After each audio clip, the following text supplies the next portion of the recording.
রাসূলকে যদি পান আল্লাহ পাবেন, রাসূলকে পাইলেন না আল্লাহ পাওয়ার কোনো রাস্তা নাই। আল্লাহ আয়াতে কারিমাতে বলছেন, হে রাসূল আপনি দুনিয়ার মানুষদেরকে জানিয়ে দিন, যারা যারা আমাকে পাইতে চায়, আমার সাথে যারা প্রেম করতে চায়, ফাত্তাবিউনি, ইত্তেবা করতে হবে। কি ইত্তেবা? ফাত্তাবিউনি, ইত্তেবা করতে হবে আমার হাবিবের। সুবহানাল্লাহ পড়ে, ফাত্তাবিউনি ইউহিব্বুকুমুল্লাহ, তোমরা আমার হাবিবের, আমি আল্লাহর হাবিবের ইত্তেবা করতে হবে, অনুসরণ করতে হবে, গোলামি করতে হবে, জীবন দিতে হবে, মাল দিতে হবে, সব দিতে হবে। সুবহানাল্লাহ। তাহলে আমার নবীর ইত্তেবা হবে। শুধু মাল জান দিলেই হবে না, আমার নবীর গোলামিতেও তুমি স্বীকার করতে হবে, গোলামিও করতে হবে। সুবহানাল্লাহ। আমার নবীর জুতা মুবারক মাথায় রাখতে, তাহলে তোমার ইত্তেবা হবে। এখন আমাদের দেশে আমরা কিছু টেকনা মৌলবি আছি। টেকনা বোঝেন? বুঝেন কিনা জানি না। টেকনা বোঝেন? টেকনা মৌলবি আসল কতই লোক কি জানেন, বলতে গেলে অনেক বড় কথা বলতে হয়, আসলে বড় কথা বলতে চাই না। যার রক্তে জ্ঞান নাই ওই মানুষটা যখন জ্ঞানী হয় তার কিছু না কিছু দোষ, কি বলেন, থাকবেই। কিছু না কিছু দোষ থাকবেই। এই কারণে মুরব্বীরা একটা কথা বলতেন যে বিয়ে শাদীর ব্যাপারে কথা বলতেন, জাতের মেয়ে কালো ভালো নদীর জল। যেই সমাজ যেই বংশে শিক্ষিত আছে ওই বংশের ছেলেরা সহজে নড়ে না, রাসূলুল্লাহ নিয়ে বেয়াদবি করে না। যেই বংশের মধ্যে কোনো শিক্ষার আলো ছিল না, নতুন হয়েছে আলেম উলামা আরো অনেক কিছু, এরা তো মনে করে না জানি কি।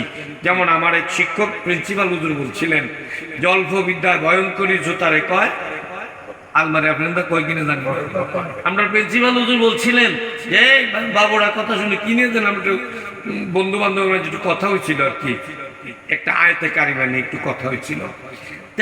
তখন উনি বলছিলেন, হুজুর যে মেয়ে অল্প বিদ্যা ভয়ঙ্করী জুতারে কয়, তোমরা কিন্তু এখনো শিক্ষায় শিক্ষিত হও নাই, তোমরা আলেম পাস করো নাই, মাত্র সবে মাত্র আলেম পড়তেছো, তা নিয়ে বাহাদুরি করতে যাইও না।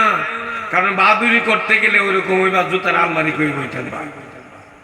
পাশাপাশি হুজুর বলছিলেন যে যদি তোমার রক্তের মাঝে, তোমার গোষ্ঠীর মধ্যে, বংশের মাঝে যদি আলেম থাইকা থাকে তাহলে তোমার মগজটা আলেমের সাথে সম্পর্ক থাকবে, কারণ রক্তের একটা সম্পর্ক আছে না, কি বলে।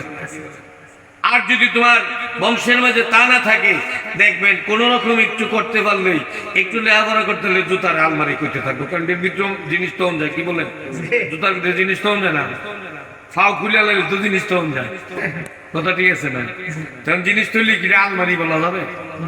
তো ভাই বাবারা ওই দিকে যাচ্ছি না, এই কারণে আল্লাহ বলেছেন ফাত্তাবিউনি ইউহিব্বুকুমুল্লাহ, আমার হাবিবের ইত্তেবা করতে হবে।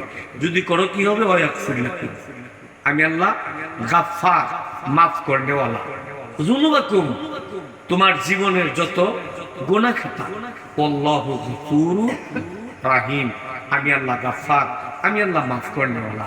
কিন্তু কখন মাফ করব? যখন তুমি আমার বন্ধু নবী ইত্তেবা করবে। তো এই কারণে কতটুকু প্রথমেই বলছিলাম যে ইমানদার হইতে গেলে আপনাকে ইত্তেবাতে আসতে হবে, আর ইত্তেবাতে আসতে গেলে আপনাকে কি করতে হবে? নবীর গোলামি স্বীকার করতে হবে, জানে মালে। দেখেন মহরম চলে গেছে, অনেক আলেমের শুক্লানি শেষ, আবার সফর শুরু হয়েছে। সফরের শেষ অংশ থেকে দেখবেন কিছু আলেমের চুকলানি শুরু হবে। কেন হবে? যে রবিউল আউয়াল চলে আসছে। সুবহানাল্লাহ পড়ে, আমাদের জন্য তো আনন্দের দিন, কি বলেন? কিছু মানুষের চুকলানির দিন। আপনি যতই চুকলাবেন, চুকলাই এক কোনো লাভ হবে কি? কিছু কিছু আলেম দেখেন, না বললে তো পারি না বলতে হয়, লম্বা কথা তো বলতে চাই না। কিছু কিছু আলেম বলে আপনি যেখানে সেজদা করছেন এই মাটিটা নাকি সাফায়েত দিব। নাউজুবিল্লাহ পড়ে। এই আমাদের মাঝে কিছু কিছু মৌলবী আছে, টেকনা মৌলবী, এরা ফতোয়া দেয় মাটি সাফায়েত দিব। মাটি বানাইছে কে? আল্লাহ। কার নূরে? নবীর নূরে। নবীর মর্যাদা নাই, মাটির মর্যাদা। ওই যে তোর রক্তের দোষ আছে, রক্তে আলেম নাই, রক্তে জ্ঞানী না, তো তুই জ্ঞানী করতে কি হবে? যদি রক্তের মধ্যে জ্ঞানী থাকতো তো শয়তান শয়তান হইতো না, শয়তান তো মুআল্লিমুল মালায়েকা ছিল। কি ছিল? মুআল্লিমুল মালায়েকা, সকল শিক্ষক, সকল ফেরেশতার শিক্ষক, এমনকি জিবরাইলের শিক্ষক। এই তার অহংকারের কারণে, কারণ তার তো রক্তের আর কেউ নাই, তো এতে করে সে মনে করছে যে আমি এমন পর্যায়ে পড়ছি আমার উপরে আর কেউ নাই। ওই সে তার অহংকারের পঞ্চমক। তো আমাদের দেশে কিছু টেকনা আছে, এদের অহংকারের পঞ্চমক। বাবা তুমি তোমারটা করো, আমারটা নিয়ে তুমি বাহাদুরি করে না, বাড়াবাড়ি করতে দেয় না, আমাকে আমারটা করতে দেও। সাহাবা একরাম রাসূলুল্লাহর জীবনী আলোচনা করেছেন। এদিকে বলতে গেলে অনেক কথা বলতে হয়। একদিন রাত্রিতে রাসূলুল্লাহ যাচ্ছেন, এক সাহাবী রাসূলুল্লাহর জন্ম শরীফ আলোচনা করছেন। আল্লাহ নবী তো জাগিয়া মুসকি হাসি দিয়ে বললেন, হ্যাঁ, জান্নাতের সহজ একটা রাস্তা। সুবহানাল্লাহ। কিসের রাস্তা? জান্নাতে কোন রাস্তাটা?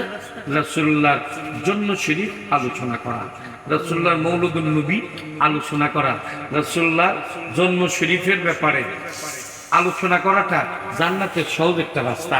কারণ আল্লাহ নিজে বলেছেন, ইন্নাল্লাহা ওয়া মালাইকাতাহু ইউসাল্লুনা আলান নবী। আমি কোনো নামাজও করি না, রোজাও রাখি না, হজ করি না, যাকাত দেই না, কোনো কিছুই করি না, সর্বসময় আমার ফেরেশতাদেরকে নিয়ে, আমার ফেরেশতা, সকল ফেরেশতাদেরকে নিয়ে আমার বন্ধুর উপরে একটাই কাজ করি, সেইটা আমার নবীর উপরে দরুদ শরীফ। সুবহানাল্লাহ। তাহলে আল্লাহ যেটা করে আমরা এটা করতে কি বলেন প্রস্তুত। রাসূল, এখন এই কারণেই কথা বলছি যে আল্লাহ যা পছন্দ করে তাও করি, রাসূল যা পছন্দ করে তাও করি। যদি কেউ কয় আমি আল্লাহ যা করে তা পছন্দ করি, তাহলে শুধু মিলাদ শরীফ পড়বে, সে নামাজ পড়বে না। কি বলেন? আমরা আমাদের ভক্তবিন্দুদেরকে দুইটাই শিক্ষা দেই, আল্লাহ যা পছন্দ করে তাও করি, রাসূল যা পছন্দ করে তাও করি। সুবহানাল্লাহ পড়ে। কারণ আমাদের ভক্তদেরকে দুইটা জিনিস আমরা শিক্ষা দিচ্ছি, আল্লাহ পছন্দ করে রাসূলের সম্মান, সুবহানাল্লাহ পড়ে, আর রাসূল পছন্দ করে নামাজ, রোজা, হজ, যাকাত, কালেমা শরীফ। সুবহানাল্লাহ। তাহলে এগুলো যদি উনি পছন্দ করে, তাহলে এটাও আমাদের করতে হবে, আল্লাহ যা পছন্দ করে তাও করতে হবে। আল্লাহ পাক আমরা সকলকে হেদায়েত দান করুন, হেফাজত করুন, বুঝার মতো আল্লাহ পাক আমাদেরকে জ্ঞান দান করুন, সবাই করি আমিন। আমি আর লম্বা করছি না, আমার শেষ কথাটুকু থাকবে, রাসূল ছাড়া আপনার কোনো বন্দেগী নাই। এই কারণে আল্লাহ বলছে, ইয়া আইয়ুহাল্লাযীনা আমানু, হে ঈমানদাররা, তোমরা কি করো? তোমাদের উপরে নামাজ, রোজা, হজ, যাকাত সব। আল্লাহ বলে নাই ইয়া আইয়ুহাল মুসলিমুন, তাও বলে নাই ইয়া আইয়ুহাল ইনসানুন, তাও বলে নাই। আল্লাহ বলছেন ইয়া আইয়ুহাল্লাযীনা আমানু, ঈমানদারদেরকে বলেছেন। ঈমানদার কারা? যারা আল্লাহর জন্য জান দিবে, আল্লাহর জন্য মাল দিবে, আল্লাহর জন্য সব দিবে। যারা রাসূলের জন্য জান দিবে, মাল দিবে, সব দিবে, তাদেরকে ঈমানদার বলা হয়েছে। যারা শুধু আল্লাহর জন্য জান দিবে, মাল দিবে, সে কখনো ঈমানদার না। আল্লাহর জন্য জানও দিতে হবে, মালও দিতে হবে, রাসূলের জন্য জানও দিতে হবে, মালও দিতে হবে।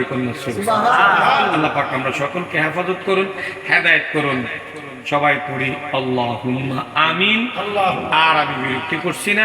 আসসালামু আলাইকুম ওয়া রাহমাতুল্লাহি ওয়া বারাকাতুহু।